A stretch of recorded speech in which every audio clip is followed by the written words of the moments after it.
500 million euros are about to vanish into thin air. Spain's most powerful computers are shutting down one after another. 50 top software engineers stare in horror at blank screens while CEO Miguel Fernandez watches his empire collapse live in front of the world. It's over, someone yells. We've lost everything. Total panic sets in. No one knows what to do. The biggest business contract in the company's history is slipping away. Billions of euros from investors are fleeing. But just when everything seems hopeless, a soft voice cuts through the chaos. Excuse me, could I fix it? Everyone turns in disbelief. Standing there is a 19-year-old girl in a floral t-shirt, holding a USB drive. She's the janitor's daughter, the one everyone ignores every day while she cleans their offices. What this girl is about to do will leave them all speechless and prove that the greatest genius can come from the most overlooked person. The silence in the Torre Picasso conference room is deafening. Miguel Fernandez stares at the black screens as if he could will them back on with sheer willpower. Around him, 50 of Spain's best IT engineers hammer away at their laptops, but their faces show growing terror. How much time do we have? Miguel asks, his voice choked with anxiety. 1 hour and 20 minutes, the CTO replies, wiping sweat from his forehead. If we don't fix this before 4 p.m., the Japanese will cancel the contract and go with our competitors. 5 years of work. The most revolutionary AI innovation in the field.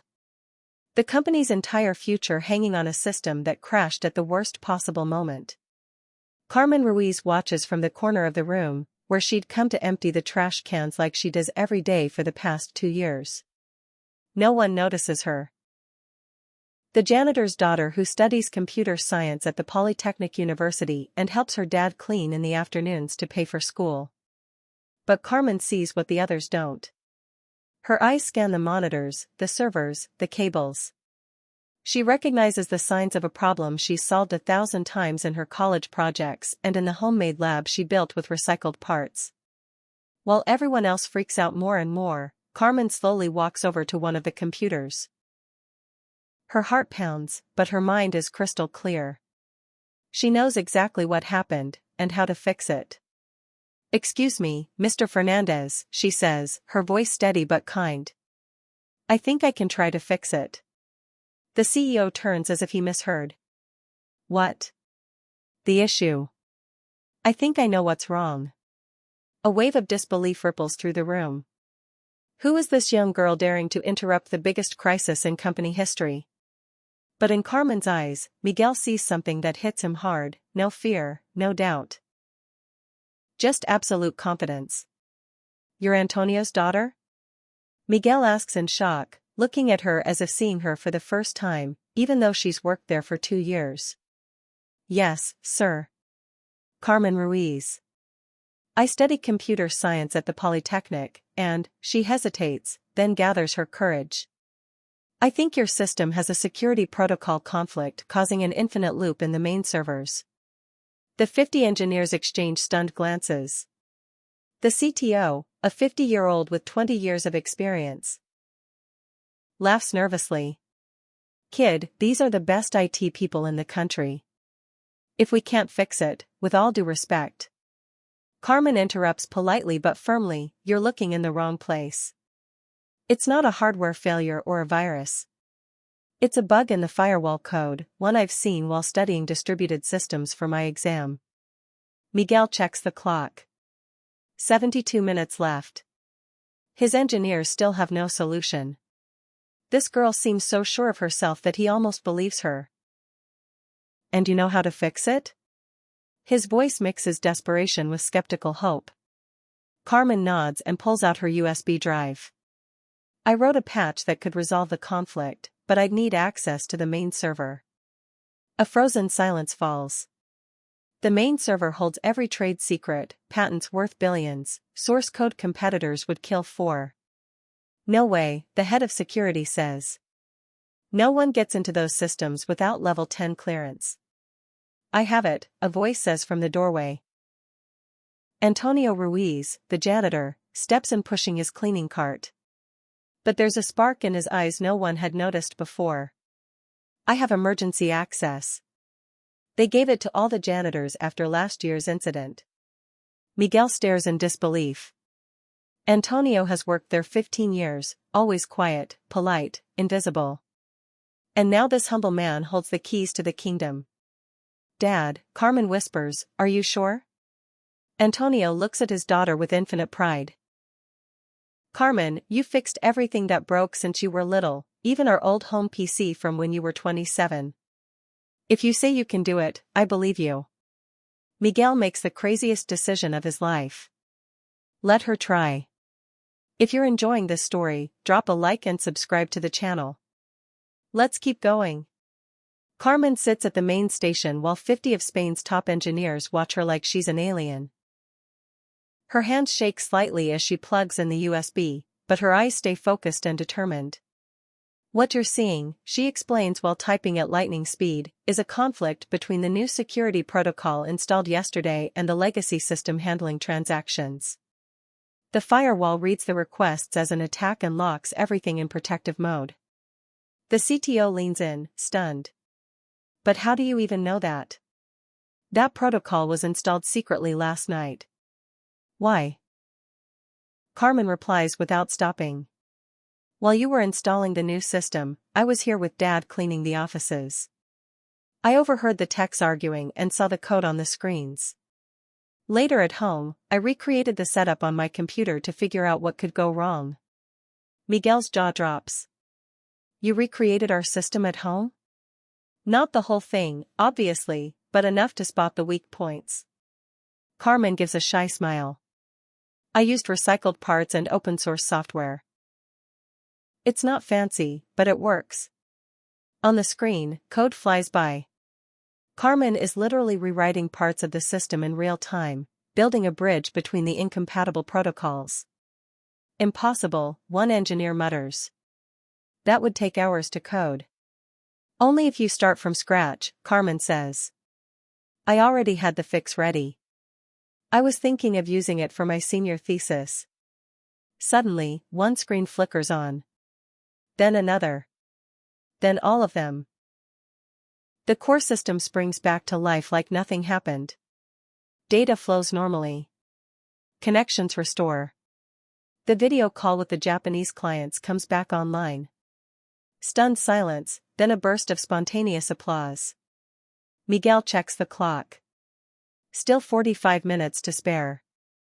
Carmen's voice cracks with emotion, you just saved my company. But what Carmen doesn't know yet is that this is only the beginning. Her fix didn't just repair the system. It supercharged it in ways that will change computing forever. The Japanese contract signs 20 minutes early. 500 million euros secured. Company saved. Future guaranteed. But while everyone celebrates, Miguel stays glued to the monitor, studying what Carmen did. My God, he whispers, calling his team over. Look at this. What Carmen created isn't just a temporary patch. It's a brand new algorithm that boosted system efficiency by 340%.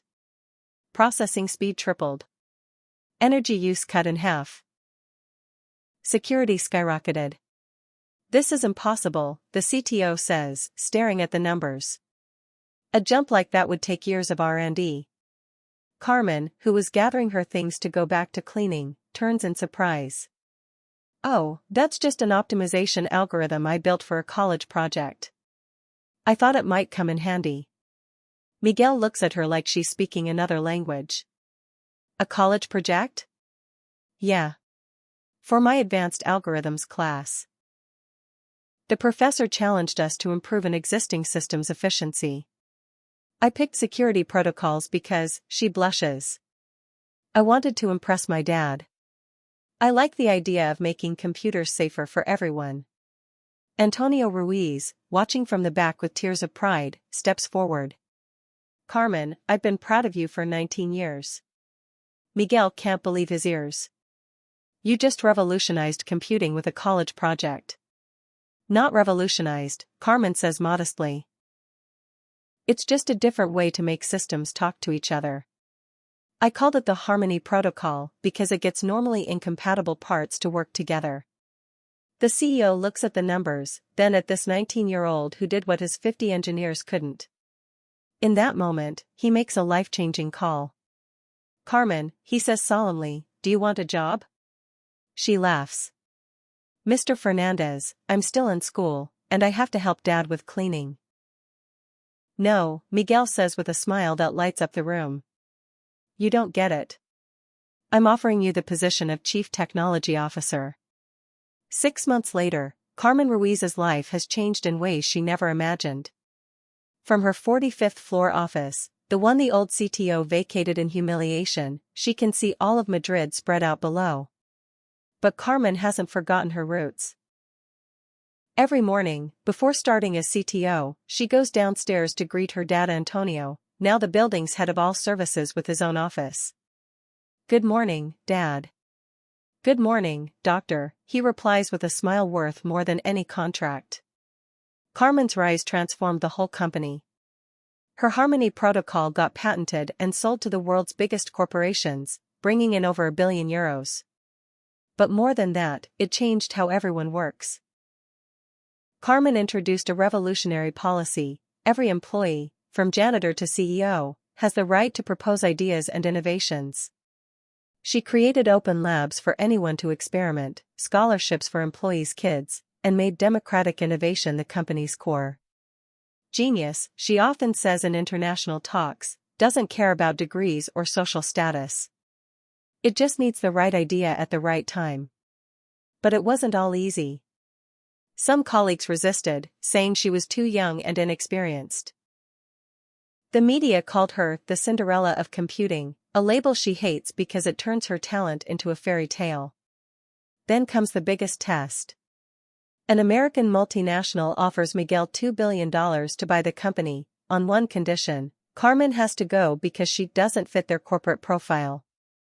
Miguel faces the choice: $2 billion or the girl who saved and transformed his company into Europe's most innovative tech firm.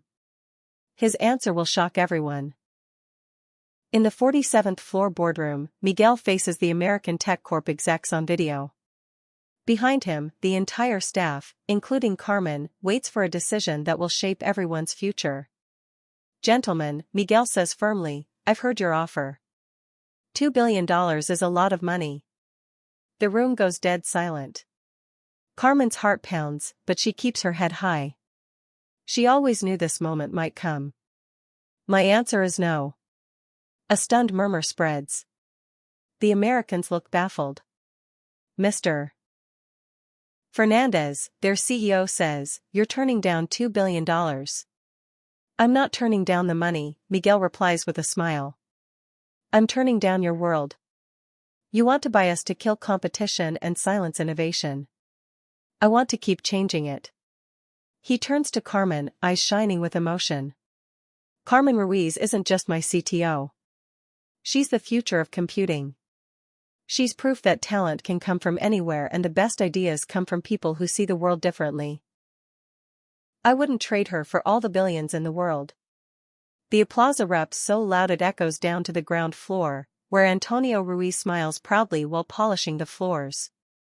3 years later, Tecnoespana has become the first European tech company to surpass Apple in market cap. Carmen's Harmony protocol is now the global standard for sustainable computing. Her university gave her an honorary degree, but she keeps studying, because learning never stops. Most importantly, she changed the workplace worldwide. Hundreds of companies adopted the Carmen model, giving every employee a voice, investing in hidden talent, believing innovation can come from anyone. Every October 15th, the anniversary of the system crash, Tecnoespana celebrates Hidden Talent Day. Employees worldwide share ideas, and many become reality. Carmen, now 23 and one of the most influential people on the planet, never forgets where she came from. Every night, after running one of the world's most powerful companies, she returns to her small apartment in Lavapiés, where she still lives with her dad. "Dad," she asks each night, "what did you learn today?" "That my daughter," Antonio always answers, never stopped being the girl who fixed everything that broke. She just started fixing the whole world. Carmen Ruiz's story proves that where you start in life doesn't matter, it's how far you have the courage to go. Sometimes, to change the world, all you need is the right USB drive and the guts to say, I can try. Talent doesn't care about your last name, your address, or your bank account. It only cares about a heart that beats strong and a mind that never stops dreaming.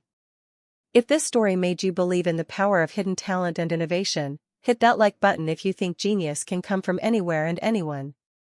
Subscribe for more stories celebrating merit over privilege. Comment below. What's your revolutionary idea that could change the world? Share it with us. Share this video with anyone you know who has hidden talent the world needs to see. And if you want more stories about ordinary Spanish people doing extraordinary things, hit the bell. Remember, no matter your background or degrees, if you have an idea that could make the world better, you have a duty to share it. The next genius could be you. See you in the next story that'll make you believe in the infinite power of human talent.